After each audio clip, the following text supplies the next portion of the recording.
Crop Growers offers all types of policies, including basic yield policies that provide coverage based on harvested yield per acre, and revenue policies with both upside and downside price protection. Cost depends on the crop, policy, and your location. That's why our crop insurance agents help you price out the best options and coverage level for your business. Crop Growers through Farm Credit is here to help you weather your financial ups and downs, no matter what crops up. Learn more at cropgrowers.com.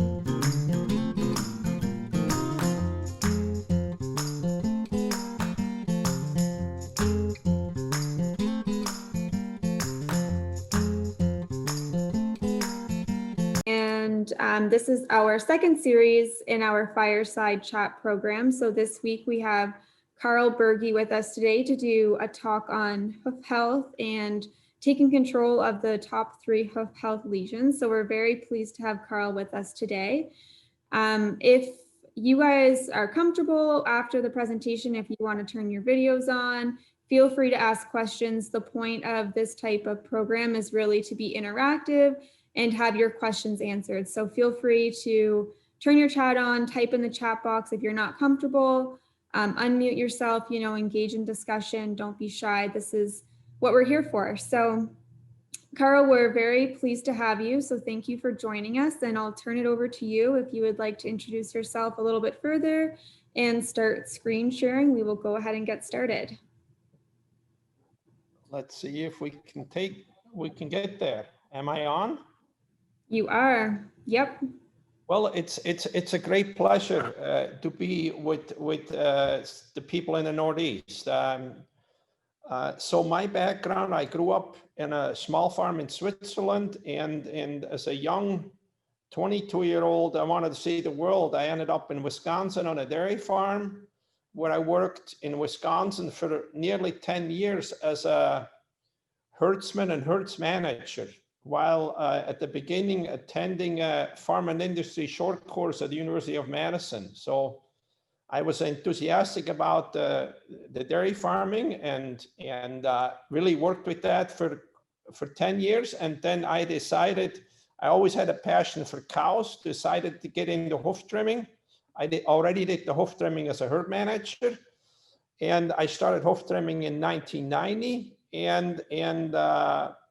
So it's over 30 years and always learning more to it. And if I could go back, I'd say the day I started trimming, I wished I could have attended a hoof trimming course somewhere to just have more background.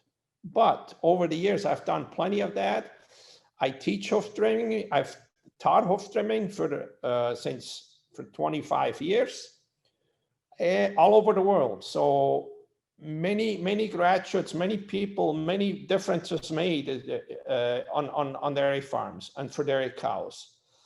As I learned more about it, the other thing is I eventually started developing some equipment myself. And today you can see behind me here, there's comfort hoof care equipment and supplies. So we started dealing with blocks because we found that, again, when we're teaching, we want to have the right tools to get the results. If I don't get results, nobody else will get results.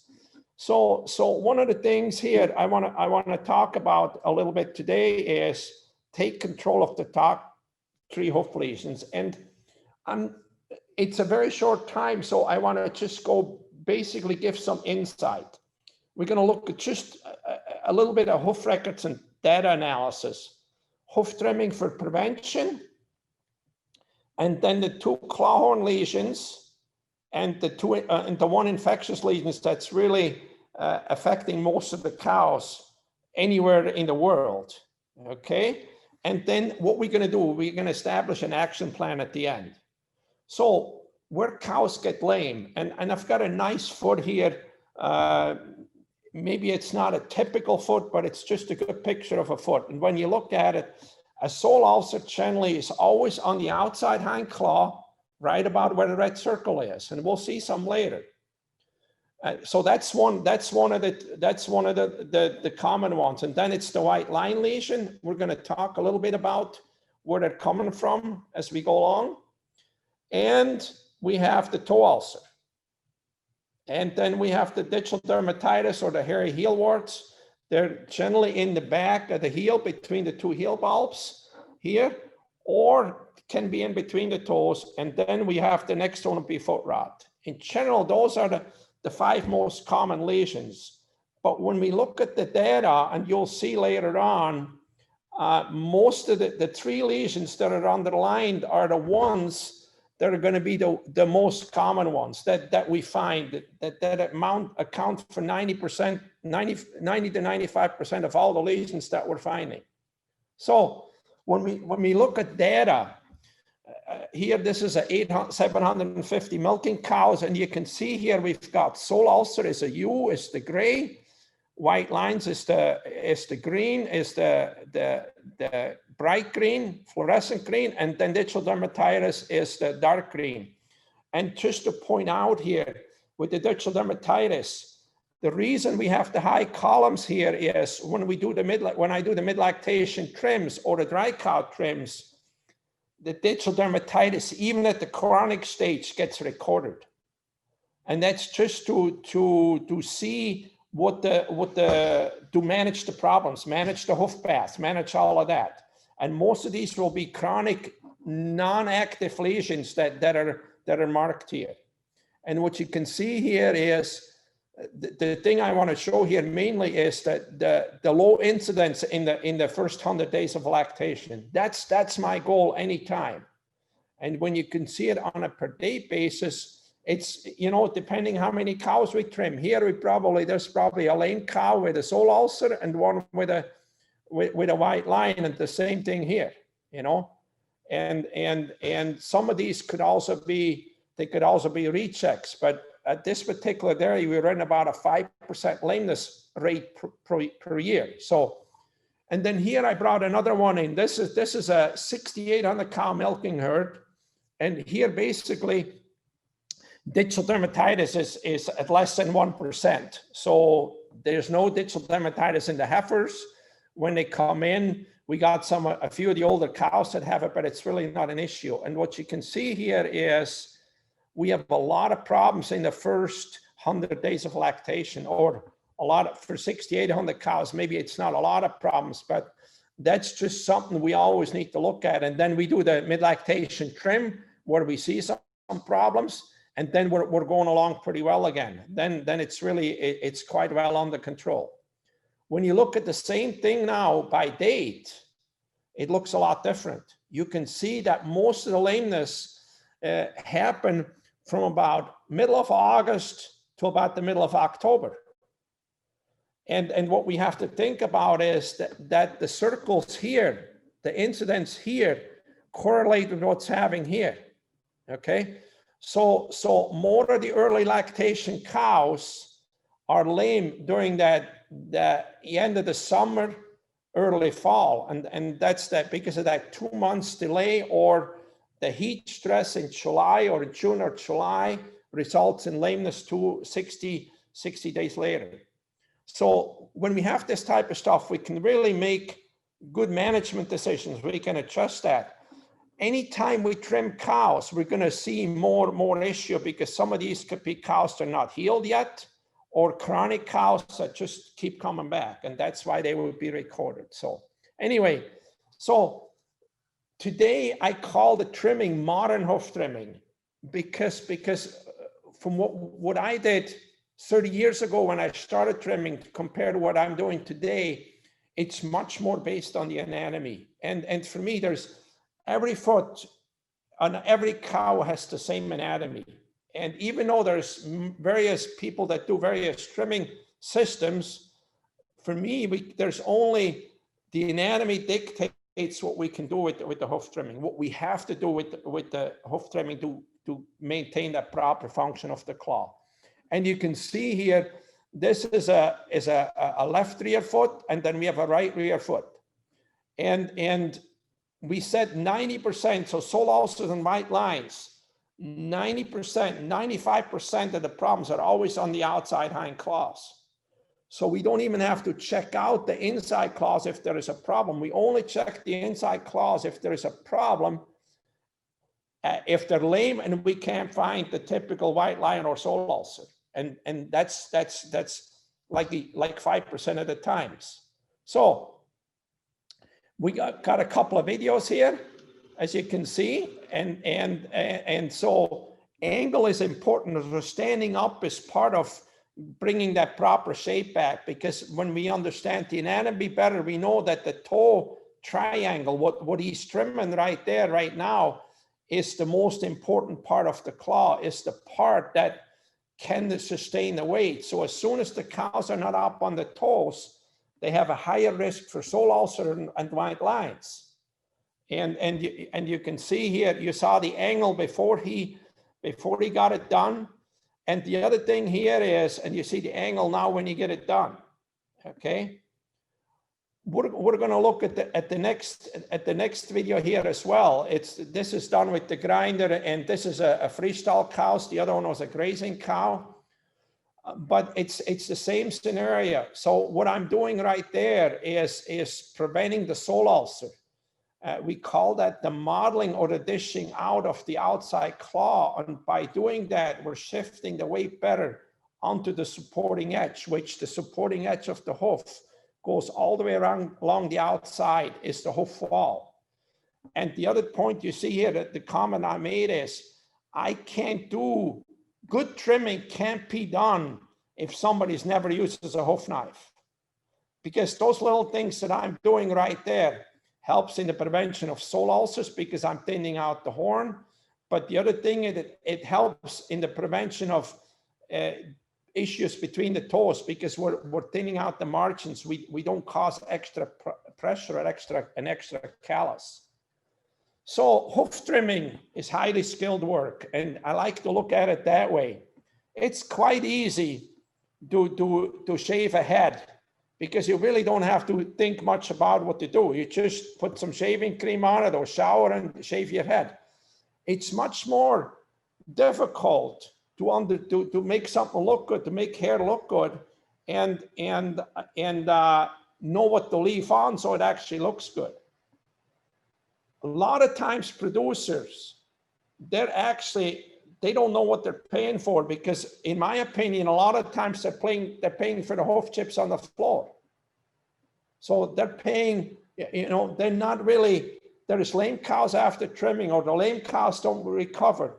We're not asking the question. One of the important things is that lame cows can be prevented. We've got farms when a 6,500 or 6,800 milking herd can be at 5% lameness, we can do that anywhere in the world.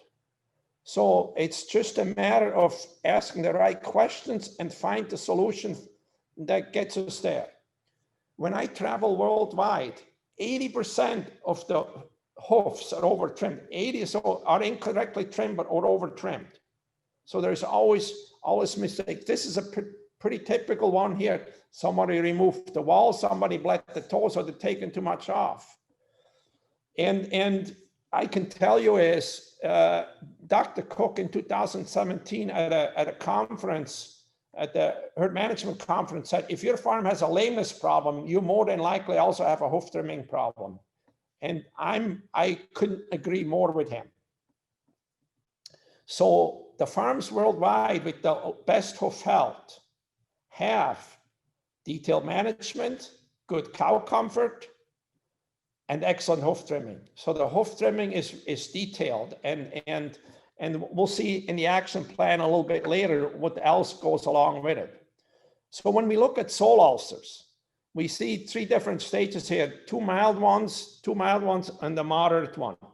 that's really when we get them cows early. The funny thing is that with sole ulcers, it takes quite a bit till a cow shows lameness. So if we locomotion score, both of these might be number 3 cows.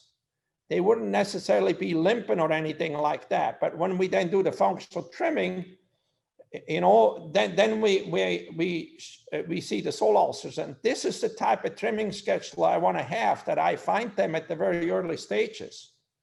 And then the more severe one where we actually put a thicker block on to rest it up and all that. So, and the trimming is, again, is knowledge. It's removing the loose horn, thinning out the margin, providing umpteen amounts of rest. So the corium that produces the horn, the inflammation can go down and it can produce nice, healthy horn. So when we see sole ulcers, they have to do a lot of times with incorrect hoof trimming or with standing cows, okay?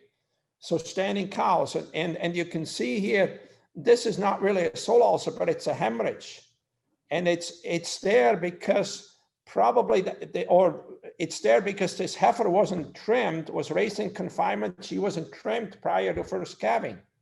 So 55 days after calving, she had a severe hemorrhage.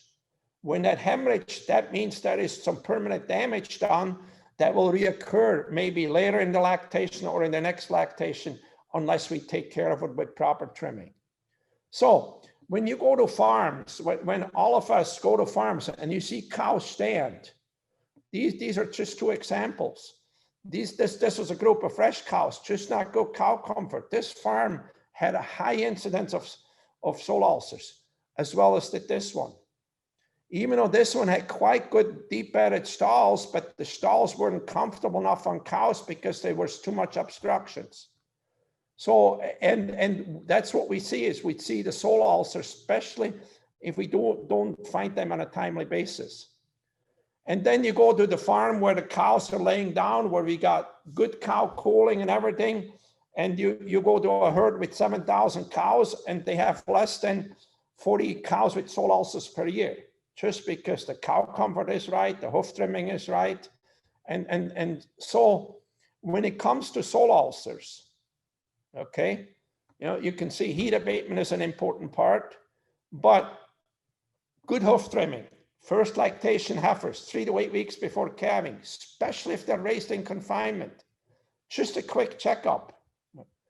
What I would do is dry cows, I like to see them trimmed 3 to 8 weeks before calving. So before they go to close-up, because when they go to close-up, the better hoofs, the better claw shape they have, the better hoofs they're standing on, the more likely they're going to go through that period, to that close-up and fresh cow period without any issues, and we have a lot less risk for inflammation. And then we need to look at every cow 2 to 3 times per year, depending on the environment. Maybe some farms, if they do dry cows where there's a lot of wear, maybe heifers 1 time a year is enough. But again, we need to look at need to use data, and we need to find out where the problems lie so we can actually do something about it. And always remember that when we have a problem, we're generally 8 to 10 weeks, 8 to 12 weeks too late on the prevention end of it. And then the other thing we do is the larger model, like I showed you before, that larger dishing out of the outside claw. That has been proven probably one of the best preventative things for sole ulcers. And for all of us is that cow comfort. So having those cows lay, even high producing cows, lay down 11 hours a day, and which some of the data, some of the research shows today. So if we get that, we're going to have low sole ulcer rates. White line disease is a little bit different, or white line lesions. And you can see they go out the heel or they go up the side. And with these, we always have to raise them with a big block, with a thicker block. So a 5/8 or 3/4 inch block to really get them off the ground. And the trimming is also crucial to really thin it out so the new horn that's produced can be healthy and not irritated by hard edges and of the horn. White line lesion, the biggest causes are slippery floor, lack of hoof trimming, long feet, improper grooving flooring, or just like we see on these, or even rough flooring like this. So the poor walking surfaces. And then the other thing would be when we, with the hoof trimming, take too much of the heels off, especially the inside heels in the back feet. You can also see I have stockmanship out on there, cow handling. And I just put this, I was not going to do this, but I put this in there last night because I thought everybody needs to see it. When we see this type of stuff here, the crowd gate pushing the cows, I was called to this farm because they had a major problem with white line lesions. And on the right, you can see how those cows are standing. So how we use the crowd gate all matters what's going to happen to those lesions. So that's part of the cow handling end of it. So on the right side, virtually no problems with white line lesions. And so the control factors is the stockmanship. So the cow handling, the crowd gates, making sure that we have appropriate floors, the grooves that we see here on the side that haven't proven themselves is that the Dairyland Initiative recommends. And then the hoof trimming to get them up on their toes 1 to 3 times per year, depending on the environment and management, improving that claw angle. And of course, sand bedding. Sand bedding is the ultimate. When we have sand bedding, we definitely have a reduction of white line lesions because of 2 reasons. We have grit on the floor, so less slipping. And the other thing would be is more comfortable beds, so we get more laying down time. So they get more rest off of their feet. And you can see here the proper grooves. And this is from the Dairyland Initiative here. This particular dairy I talked about before, 7,000 cows. They also don't have very many white line lesions, but we got sand bedding and the correct grooving. So we know that this type of grooving works. And I'll show a video at the end that shows how those cows move on a floor like that. And the next thing we're going to talk a little bit about digital dermatitis. So we have the early acute lesion here. That's when they first, those are usually anywhere from 3 to 10 days old. And then here we have a chronic lesion that was treated at one time, and it's coming back to the chronic acute lesion. So these chronic lesions. So to understand those different stages and when it begins, we don't have enough time, but maybe we can answer some questions later on.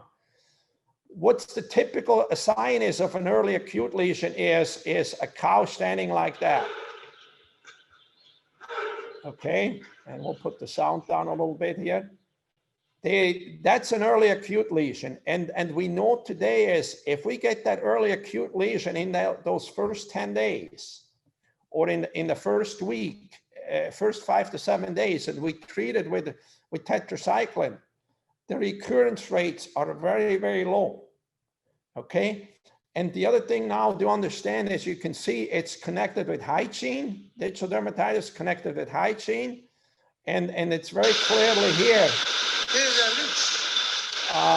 that these farms had major issues with digital dermatitis. And you can see why. Hygiene is the issue because what happens here is that the bacteria like moist anaerobic conditions. So if they get soaked in manure multiple times per day and creates and it creates a shield over that skin on the heel, then it gives the bacteria that are in the environment a way to emerge or get going. The next thing here to look at is which a lot of people miss, and we talk a lot more about it, is the early identification and looking in the heifers. If we have it in the 2-year-olds and they break out in the milking herd, more than likely those heifers already had it at breeding age. And so you can see here, this heifer here had digital dermatitis, like a lesion like that. And what we found was if we treat them at that stage, a lot of times they don't come back anymore. There is, and you can see they go from here to this stage to a few days later like this, and then the one here on the right hand side, which we figured was about 8 or 10 days old, you can still see the hair there. Those are the early acute lesions. They're so crucial to treat at the right time. Most people wait too long. And when we wait too long, the bacteria move deeper into the epidermis, and then we end up with the chronic lesions. So all over the world, I focus on the heifers. Here we had a new farm with 1,200 heifers, and in 2 hours we walked all 1,200 heifers, and identified all the heifers with chronic and acute digital dermatitis lesions. And what they actually did is they treated the acute ones, and they separated all the heifers with lesions into a separate group so they could manage them individually better.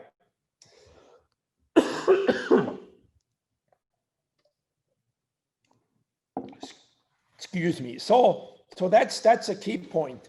And then when it comes to foot baths on the dairies today, we know that the length is really crucial. And you can see every one of these hoof baths here has sidewalls on it. Because what we found out is when we put sidewalls on the bath, the cows pass through it without any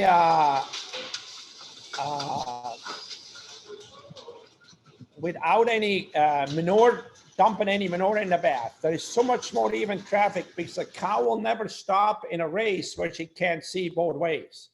Like on the left-hand side here, there were over 180 cows went out through that. This farm actually uses this bed. No, 250. They use it for 2 milkings in a row because the solution really is not affected. On the left here, we see this farm runs about 900 cows through this bath in one milking per day, and with very good results because of the length. But that's one of the keys to hoof baths. When it comes to hoof bath solution, we know today that about 2.5% copper sulfate, acidified with sodium bisulfate, so about 0.5 gram per liter or 6 ounces per 50 gallons of water. We want to make sure we have a pH of about 3 to 5. We know below 3 we cause a chemical burn. Above 5 to 5.5, the copper is not so effective. So what we actually been able to do is in some of the cases, if the hoof bath stays really clean, we can actually add some more acidifier and reuse the copper. So there's farms that are getting 800 to 1,000 cows out of 50 gallons of water and 12 pounds of copper sulfate because they keep the manure out of it. We have other commercial products, Hoof Zinc. I know it's used in the Northeast. It's used all over a little bit. It's a good alternative. Some farms we rotate because we're trying to reduce the copper usage. And again, if we follow manufacturer's recommendation, it works pretty well. Hygiene is still a critical factor. Some of the farms have start using formalin, and you can see here the formalin rates that I put down are 1.5 to 2%. I'm convinced that the higher rates, it causes more of a chemical burn, and it what it actually does, instead it acts as a disinfectant. It keeps the bacteria inside inside of the skin because it creates that chemical burn. I don't have a problem with integrating other commercial products, but they have to be effective. And I think that's why we see some of the common ones that I mentioned here used most effectively. So when it comes to goals or success in the details, some of the guidelines, some of the goals we have today, and you can see it on the right-hand side, it's just a claw lesion sheet, identification sheet. And the reason we put this together is for simplicity of farm staff. You could see anything in the toe is always a toe. It doesn't matter because I'm going to figure out what the problem is. And the sole ulcers are on the outside hind claws, and in the front it can be in or outside. White line lesions, we want to see less than 4% per year. You know, I can live with 6 or 7%, especially in older facilities, but But in sand facilities, we should be in that less than 4%. We should probably be at 2%. So depends a little bit on the facilities. Toe ulcers should be 0. Most of the toe ulcers are caused by too much wear, which we can do something about it, or over trimming. And digital dermatitis, we're getting there. And I would say less than 4% acute lesions is a goal, and that's easily achievable, and foot rot less than 1%. So no tolerance to lameness. And this is the other thing about the trimming. This is something we put together for a project that we did, and just because it makes the most sense for the cow. So in the red periods, we never want to trim cows, only deal with lame cows. And then we have this window here, you can see from 30, 45 days. If I need to trim a cow, that's my time that I bring that cow into the chute. Because after that, I want to breed her, I want her to make peak production. I wanted to go in those periods like that. And then here, just depending on the facility, most of the trims today, so in mattress barns generally start about 90 days. In sand barns, we start about 120 days. So in mattress barns, we do 3 times a year, where in sand barns, at least the back feet 3 times a year, and in the back feet in the sand barns twice a year. A lot of times, except for the older cows, it's more than sufficient. So to finish up, the success here, the action plan, we know today is we have to do everything we can for prevention. So we need to implement timed modern trimming. For me, daily identification of lame cows. So lame cows must be done every day, not once a week when the trimmer gets there, because the longer we wait, the more the severe the damage, the more likely they're going to reoccur. So a 24-hour, 48 hours maximum, but they're so much easier to deal with at an early stage. Regular locomotion or mobility scoring, for me, this is especially with herds with lameness. On the low lameness herds, we need to have a good guy that can pick out the cow that's coming lame today, because there we don't see a lot of number 3 cows. We see number 1s and number 2s on a 5 scale, or if we do a 3 scale, it'd be 1s. 2 would be the question marks, and 3 would be the acutely lame ones. And then we should manage our trimming schedules with the dairy management software. And when we have some records to analyze, we really can make much better management decision. And that's especially for the extension people. We've got Dairy Comp, we've got some of the other management-ish programs that can do that. And it's good that we know what we have. And you can see here to finish up, and I will take questions after that. It's my last slide. When we have good floors, this is how cows move. Okay, now this is the right grooving. It's a sand barn, but again, the right grooving, those cows, it's actually more problems from running than we have any other problems. And with that, I thank you for being part of it, and I certainly will take questions, and I can access some of the pictures here, or I can access other material depending on what the questions are. Thanks, Karl. That's really great. It was a really good presentation, so thank you very much. It looks like we do have a question in the chat box from Tim Terry. Tim is asking, how much of a factor is resilient flooring, i.e. rubber belting, in preventing white line lesions, especially where there may be standing for extended periods? Rubber flooring, I don't think it's going to prevent as many white line lesions as we think it does, because what happens is with rubber flooring, the toes get longer because there is no wear. So eventually you lose that angle, and that makes them for higher risk of white line lesions again. So, and the other thing is we need to understand is that, for me, more and more, I like rubber for maybe milking centers, return lanes, breezeways where the cows walk.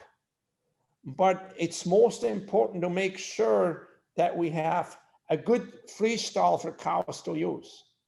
Because what I'm seeing is we've had in the last couple, 3 years, multiple farms where we pulled the rubber out and the lameness actually went down. And the other thing is when we have floors that maybe are not right, we have ways today where we can actually fix those concrete floors. We can mini groove them, or we can level them out. If they're cobblestone, we can take the tops off, which will reduce the slipping or the instability. Okay. So we have another question that came in from Betsy. Betsy's asking, do grazing dairies have similar problems or different problems? They get outside, but many of them are standing in stalls when they come in. Yeah. So with the grazing farms, probably what you see there is generally you see more white line lesions. And because it's of the repetitive motion of the walking distance they do, they walk so much further, especially again, if they're not nicely up on their toes. So, and then the more they stand, again, remember standing results in sole ulcers, right? As an example, I visited 2 farms in South America a couple of years ago. On the one, all we saw was white line lesions. We went to the next, because there was 100% grazing dairy. They were only getting a little grain concentrated in the parlor, and otherwise was all grazing. We went to the next farm that supplemented the cows with some corn silage for the pasture to kind of get the energy levels up. The cows we put in there had sole ulcers, not as many white line lesions. So again, because they probably didn't walk as much, because they consumed maybe 30–40% of their diet from corn silage. So, and let's see, okay. I'm actually on the chat as well here, Casey, and I see we've got the questions answered, but no, what are some indicators you would use to determine if a cow should be called? If there's anything done severity under the yeah, okay, very good question. So when I go to farms, one of the things I always look at is how many times have they been in the trim chute? Okay, if that goes above 5 visits in a lactation, then I'm a little bit concerned. But then we need to ask the question first, why didn't she recover? Why have we failed her in the prevention? Maybe she was an old cow, but she's milking, let's say she's milking 140 and 50 pounds after she calves and just keeps milking, but she comes lame. Sometimes with these cows, we have to pay closer attention to those. What I do with some of those cows, I see them every 8 to 12 weeks and just stand them up again, functionally trim them, a lot of times just on the back feet, and they keep going and they keep milking, because those generally are the cows that are breeding back. So we need to find out why they're repeat offenders, you know? And the other thing we need to look at is, after a cow is lame, does she recover or does she stay lame? And then again, a lot of times has to do, does the block stay on? Did we trim her out correctly? Did we get her early enough? Why did she become lame in the first place? I mean, when we get to 3rd, 4th lactation, there's definitely a higher risk for a cow to become lame, you know? But in 1st and 2nd lactation, we shouldn't really have a lot of white lines or sole ulcers in the 1st and 2nd lactation. And when we can achieve that, the lameness in the following lactations will also be lower. Okay. Heritable foot shape problems. Could you make, yeah, you know, what I can tell you is, I've been in this business for 30 years. And I tell you, in the 90s, we had there was some bloodlines that really didn't have the best feet. When we, some of the people maybe that listen, remember a bull named Walkway Chief Mark. if they were crossed the right way, those feet, I mean, it never affected those animals. So the heritability is quite low in many of those things. I think it's much more what we do as heifers, how we raise them as heifers. And I can tell you is probably the biggest benefit is that they have their correct trim 3 to 8 weeks, the heifers 3 to 8 weeks before calving, especially if they're raised in a confinement environment. You know, even some of the pasture animals, that I trim, we see a benefit because we stand them up more on their toes when they first start milking. So definitely very good questions here. But now when it comes to digital dermatitis, there could be a heritability issue. And we know that the same chromosome that's responsible for high milk production is also always associated with digital dermatitis or hairy heel warts. So if we don't want milk production, if we don't want hairy heel warts, we're probably not going to have the production. It's kind of the world over. That's some good work that came out of a couple of research trials. So Karl, I have a question. So some of the farms locally have been, I guess, observing that hoof health problems go away when they use chlorine in the foot bath. Do you have any thoughts on using chlorine as a foot bath solution? Yeah. So see what chlorine does, or as an example, hyperchloride, it cleans. Okay. The next thing is, if we don't use it too strong, I did a large experiment with hyperchloride in the hoof baths, and because we found in the laboratory, the hyperchloride was highly effective to kill the bacteria. I mean, on contact, anything that you guys disinfect at like a 0.5% rate. But once we took it to the field in the hoof baths, we couldn't get results. But what we found is after using it for a time, our digital dermatitis went down because the feet became so much cleaner in this mattress barn setup. So if I have a mattress freestyle barn, or I've used organic bedding, chlorine or hyperchloride to just clean the feet, makes total sense because it cleans the feet. When we have clean skin, the weak stays healthy, the dermis stays healthier, the skin stays healthier, and it doesn't give the bacteria a place to attack. That's a good point to make there, Casey. I recommend it on places where we have a hygiene issue. A very cheap solution. Right, that's what I was just going to say. So it's so cheap relative to some of the other solutions. Is there any Exactly. to it? A gallon of bleach and a quart of soap in 50 gallons of water, and maybe you run, if you have a good hoof bath, you can run maybe 200-300 cows through it, and it does the job. It's not that she doesn't maybe disinfecting that much, but you clean those feet off, and that's what it's all about. Thank you. Oh, there's another question.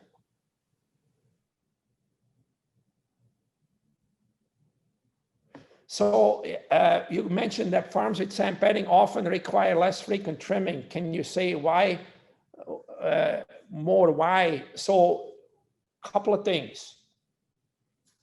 One thing is we have always a little bit of grit on the floors, and so there is better footing. We get a little bit of wear from that. And actually on some of the farms with the recycled sand, sometimes we get too much wear. That's the problem. But I think the other really benefit is from the sand is that comfortable bed. They spend less time standing. They just, when that bed is right and there's a breeze going, even in the summertime, you see those cows going laying down.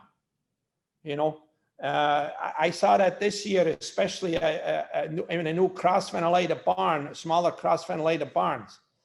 Just no issue. Those cows, they'd eat for 45 minutes and you'd see even in the afternoon milking, the whole row of cows would be laying down, just because the sand is cooler in that standpoint. I think if you have the right flooring, the green manure can be managed, and there are some farms that are managing pretty well. I guess sometimes Klebsiella can be an issue, Klebsiella mastitis, but it brings good cow comfort, but it's definitely a little bit harder in the summertime for them to lay down because it's warmer laying in that manure, in that green manure bedding on that, or in that dry that green manure that dried out.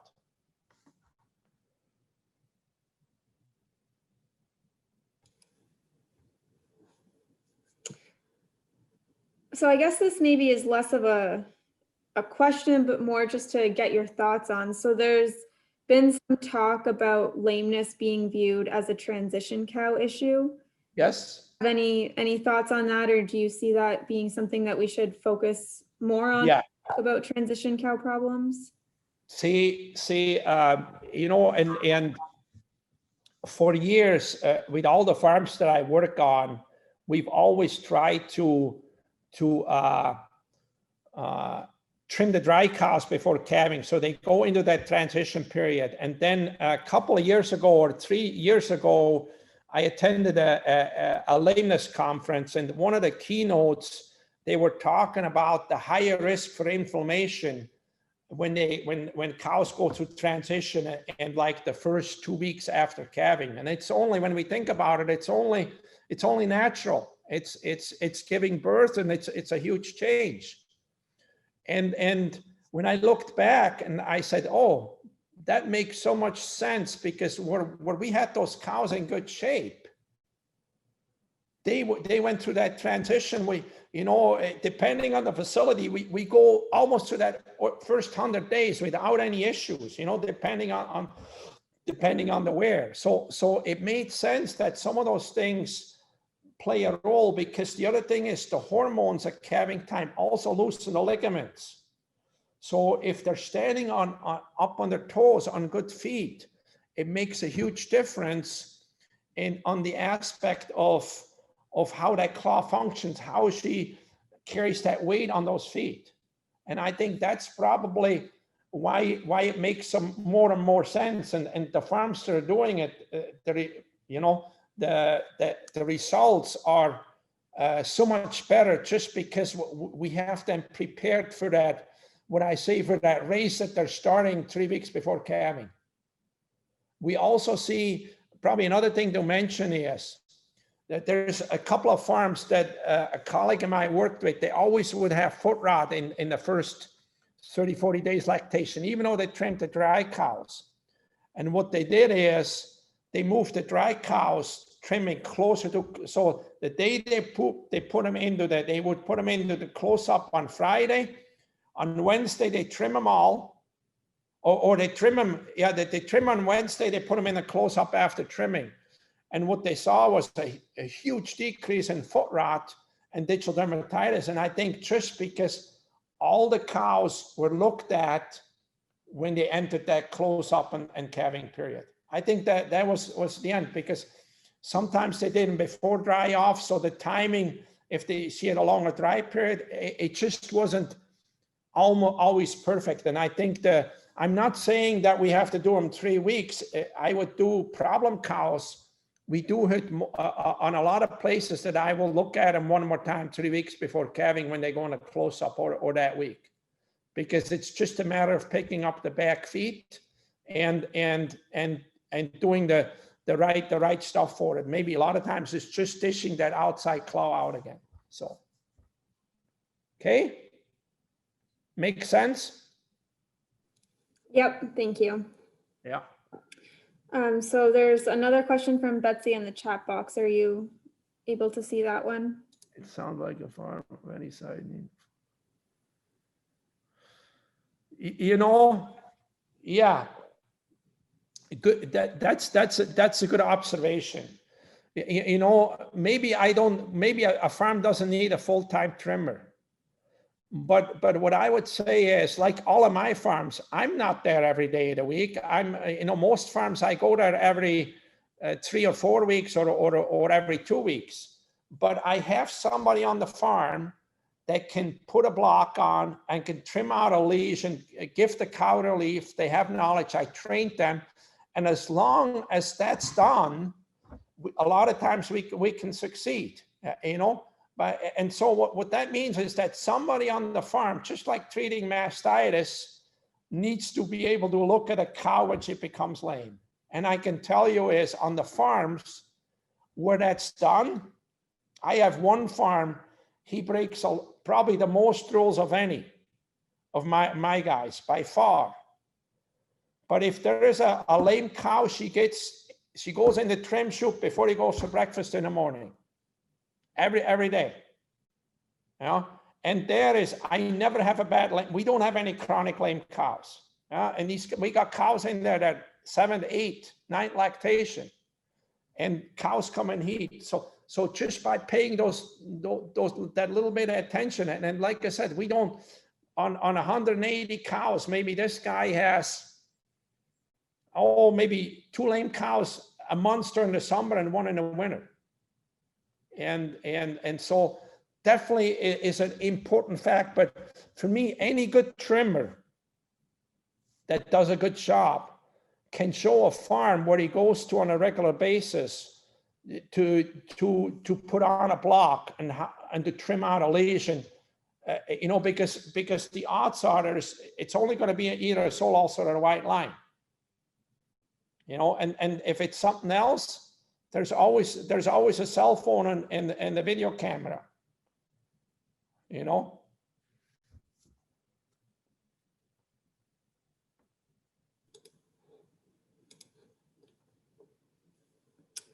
Any other questions from the audience before we wrap up?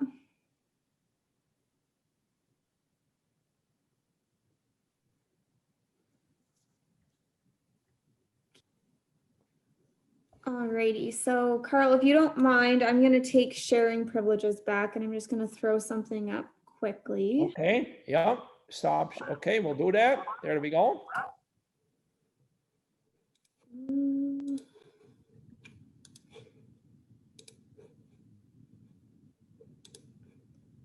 Alrighty, so I just want to thank Karl again for his time and for being with us tonight and answering some of our questions. We really appreciate it, and I think it was really great information that everyone should hear when they're working with dairy cows. So thank you very much.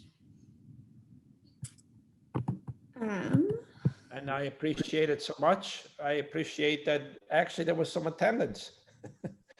Yeah, it was great. Yeah.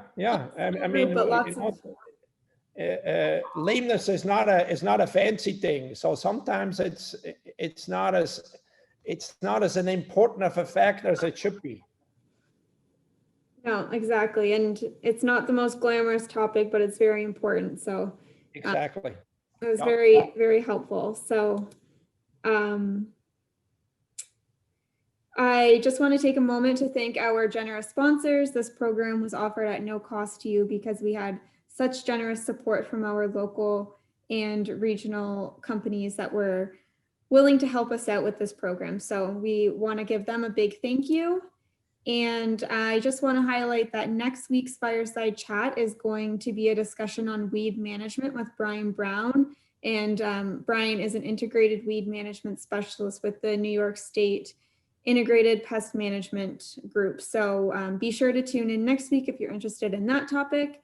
It's the same Zoom link that you used to get on this week, same time, same place. So hopefully we will see you guys there. If you have any last minute questions or comments, feel free to put them in the chat box. Otherwise, we will see you all next time.